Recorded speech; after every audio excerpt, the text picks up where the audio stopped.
Friends, દાખલાઓની અંદર આપણે આગળ વધી રહ્યા છીએ. આજે એક નવી વેરાયટી જોઈએ કે તત્વના જે પરમાણુઓ છે એ અને અણુઓ છે એ સંખ્યા આપણે ગણવી છે. તો હમણાં કાર્બન ડાયોક્સાઇડ આપ્યું છે. 100 ગ્રામ કાર્બન ડાયોક્સાઇડમાં કાર્બન ઓક્સિજનની પરમાણુ સંખ્યા ગણો, તેમજ ટોટલ એટલે કે કાર્બન અને ઓક્સિજનના ટોટલ પરમાણુની સંખ્યા પણ ગણો.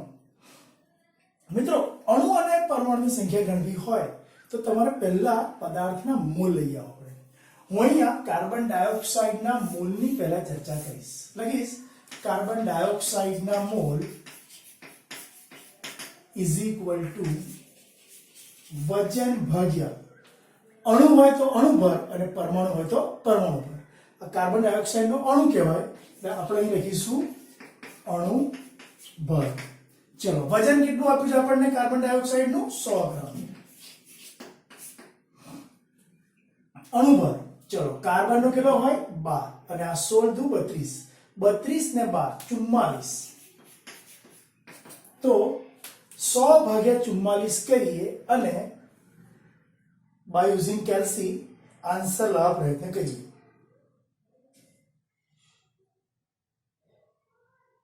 સો ભાગ્યા 44 2.27 આન્સર આપણને મળ્યો.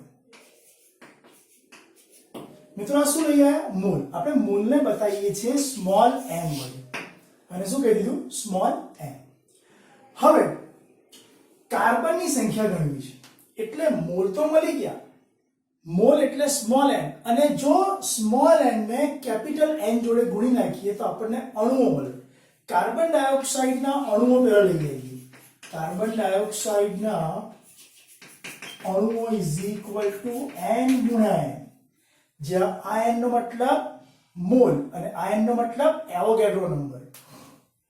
2.27 તમારી સમક્ષ છે. n બરાબર એવોગાડ્રો અંક, જેને આપણે લખીએ છીએ 6.022 અને આ જે આન્સર મળશે એ કાર્બન ડાયોક્સાઇડના અણુઓ માટે મળશે. ચલો, 2.27 ગુણ્યા 6.022 ઇઝ ઇક્વલ ટુ 13.68. આ આન્સર આવ્યો 13.68 જો 13.68 માં ના લખવું હોય અને વૈજ્ઞાનિક ઢબે તમારે આ આન્સર લખવો હોય તો પોઈન્ટને જમણી તરફ ખસેડવું પડે, એટલે સંખ્યા રેખા પર આપણે ડાબી તરફ જવું પડે. બરાબર? ચલો, આમ ખસેડીએ તો જવાબ આવશે 1.36 અને 8 ને બદલે તમે અહીંયા 8 આગળ આવી જાય એટલે તમને મળશે અહીંયા 7. 1.37 into 10 raised to, બોલો શું આવશે અહીંયા? 23 ને બદલે 24. આ શું આવ્યો?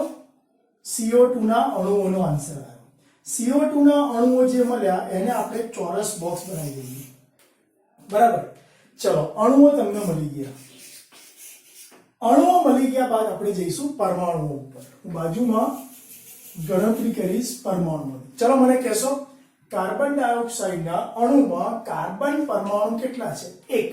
તો હું લખીશ C પરમાણુઓની સંખ્યા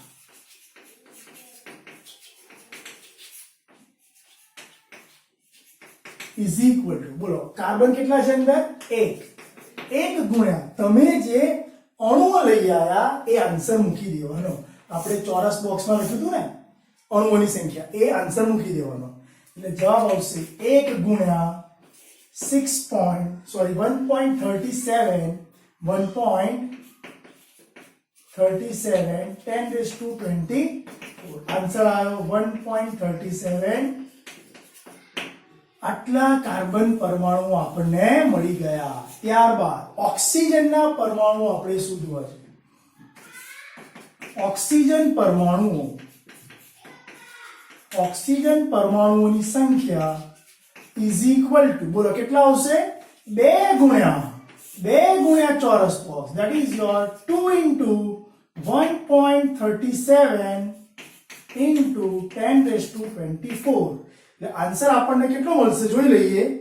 1.37 into 2.74 into 10 raised to 24. આટલા ઓક્સિજનના પરમાણુઓની સંખ્યા આપણને મળે. હવે ટોટલ પરમાણુઓની સંખ્યા જેને કહેવાય કાર્બન 1 અને 2 ઓક્સિજન 3 કુલ પરમાણુઓની સંખ્યા ચલો કુલ પરમાણુઓની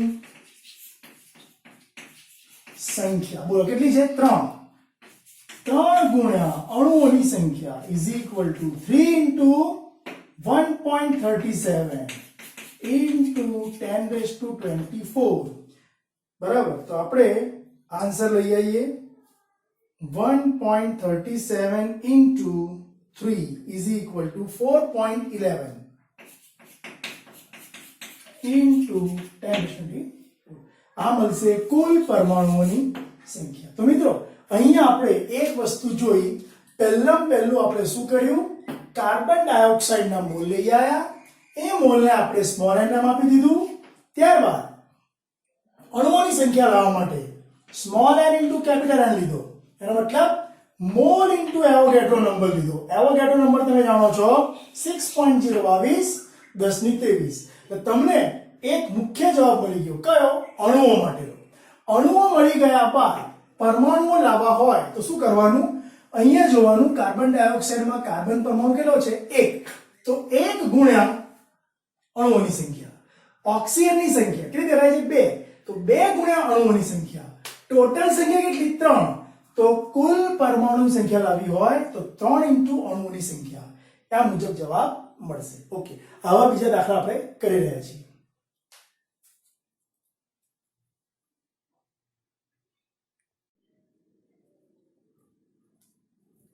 ત્યારબાદ જોઈએ 250 ગ્રામ કેલ્શિયમ કાર્બોનેટમાં કેલ્શિયમ કાર્બન તથા ઓક્સિજન દરેક પરમાણુની સંખ્યા ગણવાની તેમજ કુલ પરમાણુની સંખ્યા ગણવાની.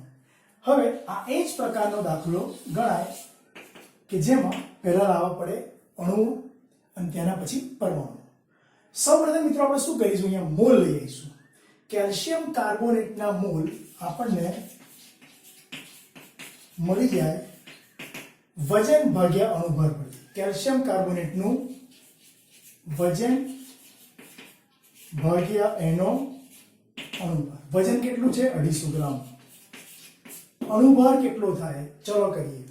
કેલ્શિયમનો પરમાણુ ભાર 40, કાર્બનનો 12, 40 ને 12 52 અને ઓક્સિજનનો 16 તરી 48.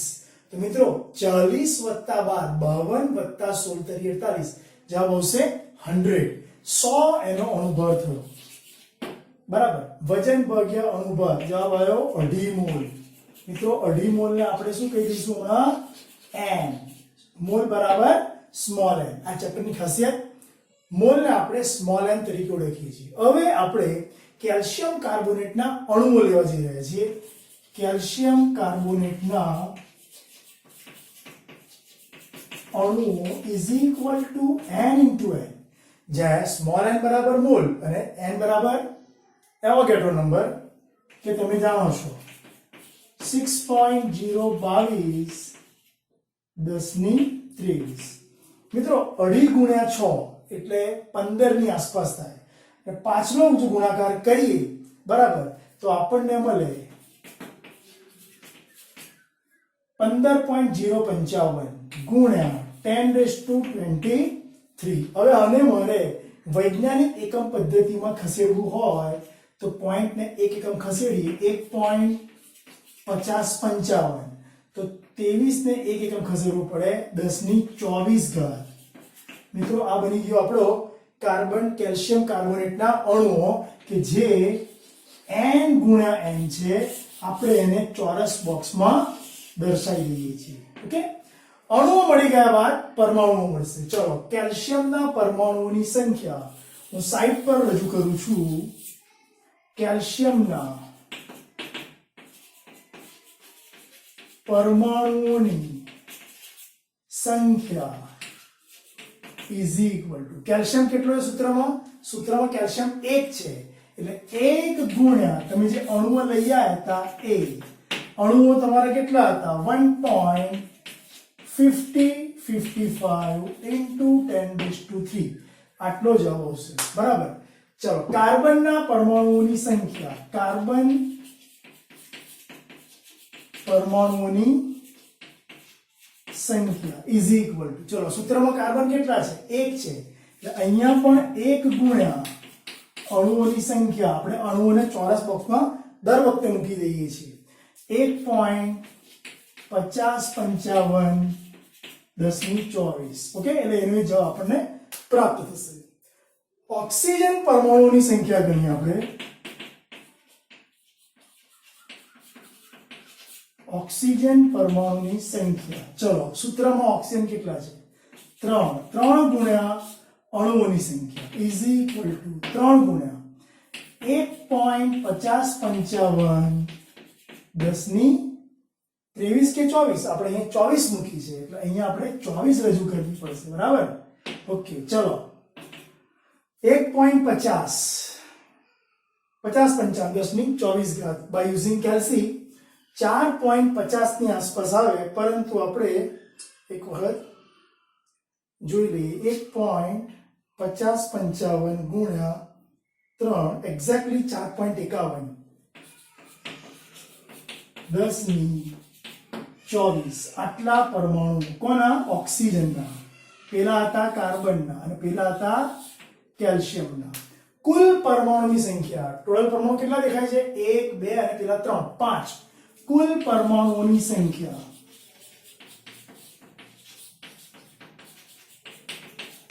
ઇઝ ઇક્વલ ટુ 5 ગુણ્યા અણુઓની સંખ્યા. ચલો 5 ગુણ્યા સંખ્યા કેટલી હતી? 1.5055. આન્સર મળશે તમને 1.5055 ગુણ્યા 5 7.52 1024. આટલા કુલ પરમાણુ આપણને મળે. તો મિત્રો અહીંયા એક વસ્તુ સમજવા જેવી છે કે તમારે જ્યારે પરમાણુ સંખ્યા લાવવી હોય તો સૌપ્રથમ મેળવવી પડે અણુઓની સંખ્યા, અને અણુઓનો મતલબ small n into capital N. અને સ્મોલ n લાવવા માટે આપણે શું કરીશું? મોલ બરાબર વજન ભાગ્યા અણુભારનો ઉપયોગ કરીશું. ઓકે,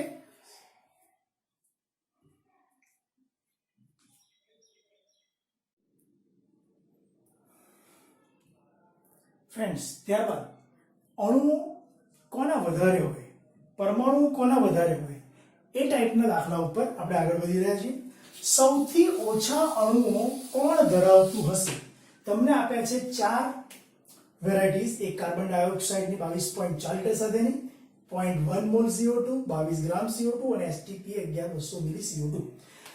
મિત્રો એક વસ્તુ આપણે જાણીએ છીએ કે STPA કોઈ પણ વાયુ આપ્યો હોય, STPA standard temperature and pressure, STPA કોઈ પણ વાયુ આપ્યો હોય અને એના 1 મોલનું કદ જો લેવામાં આવે તો 22.4 લિટર મળે. STPA કોઈ પણ વાયુ આપ્યો હોય એના 1 મોલમાં અણુઓની સંખ્યા શોધવામાં આવે તો ઓલવેઝ 6.022 1023 મળે, બરાબર? અને STPA 1 મોલ નું વજન લેવામાં આવે તો 100% એના અણુભાર જેટલું જ મળે.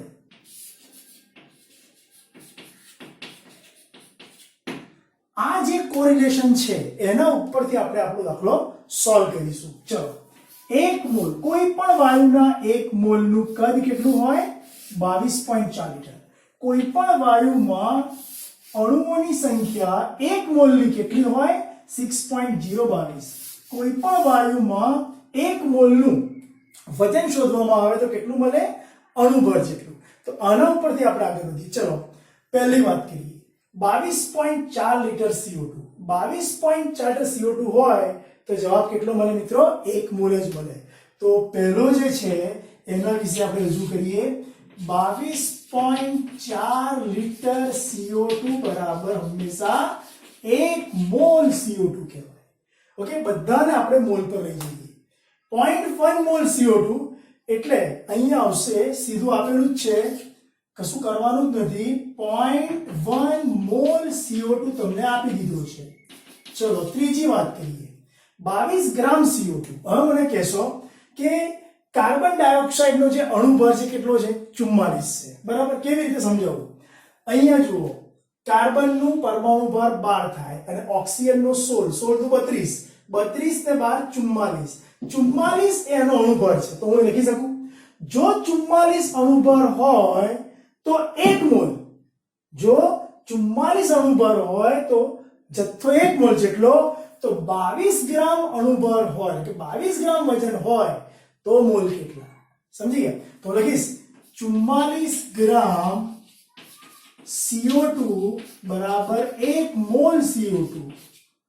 તો પછી અહીંયા તો કેટલો આવ્યો છે? 22 ગ્રામ. 22 ગ્રામ CO2 એ કેટલા મોલ બને? 22 ગુણ્યા 1 ભાગ્યા 44 is equal to 0.5 mole. Right? તો અહીંયા એક જવાબ મળ્યો 1 મોલ CO2, બીજો તો આપ્યો તો એ 0.1 મોલ CO2, ત્રીજો 0.5 મોલ CO2 અને ચોથો STP એ 11200 મિલી CO2.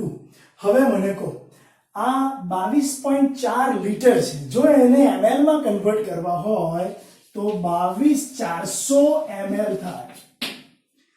જો મને કહો 22.4 લીટર ને આપણે 22400 ml માં કન્વર્ટ કર્યા, કેમ કે લીટર ને ml માં કન્વર્ટ કરવા માટે 1000 વડે ગુણવા પડે. ચલો મિત્રો 22400 ml CO2 તમને આપ્યો છે. અહીંયા એવું કે છે 22.400 ml હોય તો પદાર્થ 1 મોલ જ મળે. તો લખું છું 22400 ml હોય તો પદાર્થનો જથ્થો 1 મોલ મળે. તો આપ્યા છે કેટલા?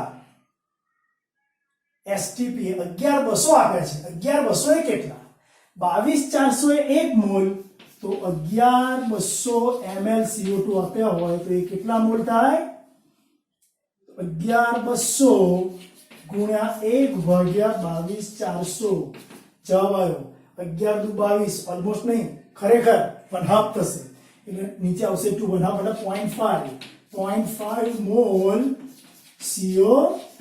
તો જરા જુઓ ધ્યાનથી, અહીંયા તમે બધી જ ગણતરી હતી, લીટર હતો, મોલ હતો, ગ્રામ હતો, કદ હતો, બધાને મોલમાં કન્વર્ટ કર્યા. જેટલા મોલ ઓછા એ મુજબ એટલા અણુઓ ઓછા, અને જેટલા મોલ વધારે એ મુજબ અણુઓ પણ વધારે. તો મિત્રો અહીંયા તમે 4 માટે લખી દઈશું. પહેલાનો આન્સર આપણને મળ્યો 1 મોલ, અહીં લખું છું 1 મોલ. બીજાનો આન્સર મળ્યો 0.1 મોલ. ત્રીજાનો આન્સર મળ્યો 0.5 મોલ. અને ચોથાનો આન્સર મળ્યો એ પણ 0.5 મોલ. બોલો ક્લિયર? સૌથી ઓછા મોલ જઈ હોય એ જગ્યાએ સૌથી ઓછા અણુઓ હોય. તો મિત્રો અહીંયા સૌથી વધુ જવાબ આ છે અને સૌથી ઓછો જવાબ આ છે. સૌથી ઓછા અણુ 0.1 મોલ CO2 ધરાવતો હોવો જોઈએ. ઓકે,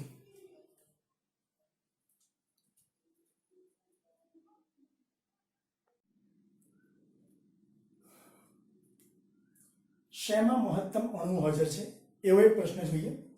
7 ગ્રામ N2, 2 ગ્રામ H2, 16 ગ્રામ NO2 અને 16 ગ્રામ O2. શેમાં મહત્તમ પરમાણુઓ અથવા અણુ? આવા પ્રશ્નનો જવાબ લાવવા માટે આપણે પહેલા મોલ પર ડિપેન્ડ કરી દઈએ. ચલો 7 ગ્રામ N2 ના મોલ કેટલા? તમને ખબર છે મોલ બરાબર શું? મોલ બરાબર વજન ભાગ્યા અણુભાર. વજન કેટલું આવ્યું છે? 7 ભાગ્યા અણુભાર કેટલો? 14 28. 7/28 એટલે 1/4. જવાબ આવ્યો 0.25 મોલ. કેટલા મોલ? 0.25 મોલ. ચલો 2 ગ્રામ H2 એના મોલ કાઢ લઈએ. મોલ બરાબર જાણીએ છીએ વજન ભાગ્યા અણુભાર. વજન કેટલું છે? 2. અણુભાર કેટલો? હાઇડ્રોજનનો પરમાણુ ભાર 1, તો 1 ગુણ્યા 2. 2 જવાબ આવશે 1. હાઇડ્રોજનના મોલ 1 મળ્યા. ચલો 16 ગ્રામ NO2. 16 ગ્રામ NO2 ના મોલ જોઈ લઈએ. મોલ બરાબર આપણે જાણીએ છીએ વજન ભાગ્યા અણુભાર. વજન કેટલું છે? 16. ચલો અણુભાર કેટલો? આનો 14 આવે પરમાણુ ભાર અને 16 દુ 32. 32 ને 14 એટલે 46. 16 ભાગ્યા 46. મિત્રો વિધાઉટ કેલ્સી પણ આપણે આ કામ કરી શકીએ. કેવી રીતે? તો જો આ 16 ને આપણે 15 માન લઈએ અને 46 ને આપણે 45 માન લઈએ તો 15 કરી 45 થયા એટલે 1/3 આશરે જવાબ આવે અને 1/3 નો મતલબ 0.33 બરાબર એક્ઝેક્ટલી નહીં પરંતુ ટેન્ટેટિવ એટલે આનો જવાબ મળ્યો 0.33 મોલ પેલો 0.25 મોલ આ 1 મોલ આ 0.33 મોલ 16 ગ્રામ O2 ચલો મિત્રો મોલ બરાબર વજન ભાગ્યા અણુભાર વજન કેટલું છે 16 છે અણુભાર કેટલો 16 * 32 જવાબ આવ્યો 1/2 એટલે 0.5 ચલો આનો મતલબ એવો થયો જેના મોલ વધુ એના અણુઓ અને પરમાણુઓ પણ વધુ એટલે આપણે અહીંયા શું લઈ આયા 4 માંથી 2 ગ્રામ હાઇડ્રોજનના મોલ 1 થાય છે એટલે સૌથી વધારે અણુ આમાં હાજર હોવા જોઈએ કેમ કે આની મોલ સંખ્યા બીજા બધા કરતા વધારે સૌથી ઓછા અણુઓ લાવવાના હોત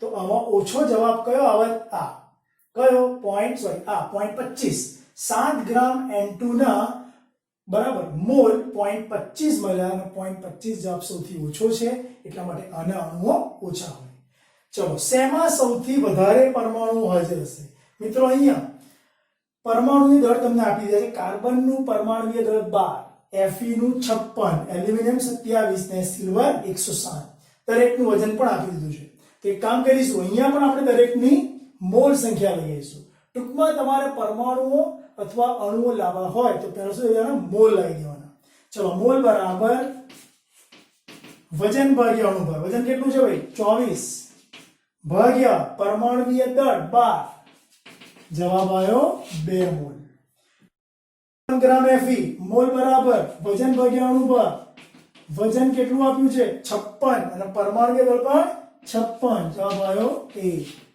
ચલો ત્રીજામાં મોલ બરાબર વજન ભાગ્યા પરમાણુય દળ 26 આપ્યું છે ભાગ્યા 27 એટલે ટેન્ટેટિવ 26 જ કહેવાય બરાબર એટલે એક જવાબ આવવો જોઈએ પરંતુ નીચે છેદ વધારે છે 26 ભાગ્યા 27 કરીશું તો જવાબ 1 કરતા ઓછો જ આવશે આશરે લખીએ છીએ 0.97 બરાબર અને ત્યારબાદ છેલ્લો 108 ગ્રામ સિલ્વર એના મોલ લઈ આવીએ 108 ભાગ્યા 108 જવાબ આવ્યો 1 મિત્રો આ ચારેય જવાબમાં સૌથી વધુ મોલ સંખ્યા 24 ગ્રામ કાર્બનની છે મોલ સંખ્યા વધારે છે માટે પરમાણુ પણ વધારે જોવા મળશે તો કાર્બનમાં સૌથી વધારે પરમાણુ હશે બોલો કે યસ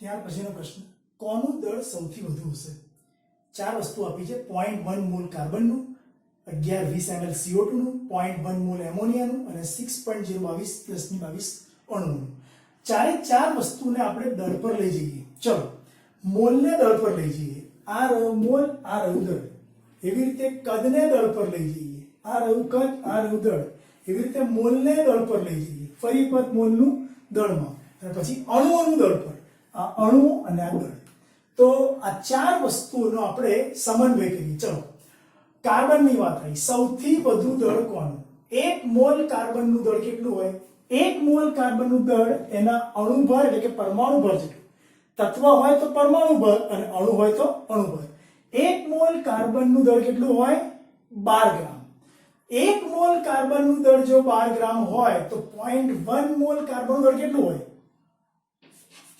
ફરી એકવાર અહીંયા 1 મોલ કાર્બન ધારો કે ધાર લઈએ તો 1 મોલ કાર્બનનું દળ 12 ગ્રામ તો અહીંયા કેટલું આવ્યું છે 0.1 મોલ કાર્બનનું કેટલું 1.2 ગ્રામ બરાબર ચલો 11-20 ml CO2 મિત્રો આ 22-400 ml કદ CO2 નું લઈએ જો 22-400 ml કદ લઈએ કાર્બન ડાયોક્સાઇડ નું તો કાર્બન ડાયોક્સાઇડ અણુભાર કેટલો 44 કેવી રીતે કાર્બનનો 12 ઓક્સિજનનો 16 32 ને 44 22-400 ml કદ લઈએ તો કાર્બન ડાયોક્સાઇડ નું વજન 44 ગ્રામ થાય તો 11-20 લઈએ તો કેટલું તો એક કામ કરીશું આ વસ્તુને આપણે મોડે મોડે કરવા પ્રયત્ન કરીએ જો 22-400 ml નું કદ 44 ગ્રામ તો 11-200 નું કેટલું થાય 22 ગ્રામ અને એમાં એક મીંડું ઓછું છે, બરાબર. તો 22 માં આપણે એક એકમ ખસીએ તો 2.2 ગ્રામ આવશે. કેટલું આવશે? 2.2 ગ્રામ. મિત્રો મોઢે જ આપવા પ્રયત્ન કરીશું, છતાં બી તમને એવું ના ફાવતું હોય તો જરા જોઈ લઈએ. અહીંયા એક સ્ટેપ મૂકી દઈએ. 22400 ml નું ગ્રામમાં વજન 44, તો પછી 1120 ml નું કેટલું? 44 ગુણ્યા 1120 ભાગ્યા 22400 કરશો તો આ જવાબ જ મળશે 2.2 ગ્રામ. ચલો 0.1 મોલ એમોનિયા, 1 મોલ એમોનિયાનું વજન કેટલું? 14 ને 3 17 ગ્રામ. તો 0.1 મોલ એમોનિયાનું કેટલું? 1.7 ગ્રામ. ચલો 6.022 10 ની 22 અણુ. મને એક વસ્તુ કહેશો, આ અણુ માની લો કે આપણે હાઇડ્રોજન ના લઈ લઈએ, કોઈ પણ એક દળના, બરાબર. 6.022 10 ની 22 અણુ કોના? હાઇડ્રોજનના. જો આટલા અણુઓ હોય તો દળ કેટલું થાય? તો એક કામ કરીએ, 6.022 10 ની 23 આટલા અણુઓનું દળ હાઇડ્રોજન માટે ગણીએ તો 2 ગ્રામ. તમને ખબર છે 6.022 આપણે કોના માટે ચર્ચા કરી અત્યારે? હાઇડ્રોજન માટે. ચોથો હાઇડ્રોજન માટે છે. તો લખીશ અહીંયા કે હાઇડ્રોજન 6.022 10 ની 23 આટલા અણુઓ હાઇડ્રોજનના હોય તો વજન કેટલું થાય? 2 ગ્રામ, બરાબર. જો આટલા એ 2 ગ્રામ તો એક મીંડું ઓછું થાય, બરાબર. તો 2 ના આવે 0.2 ગ્રામ. તો અહીંયા જવાબ આવશે 0.2 ગ્રામ. બોલો ક્લિયર?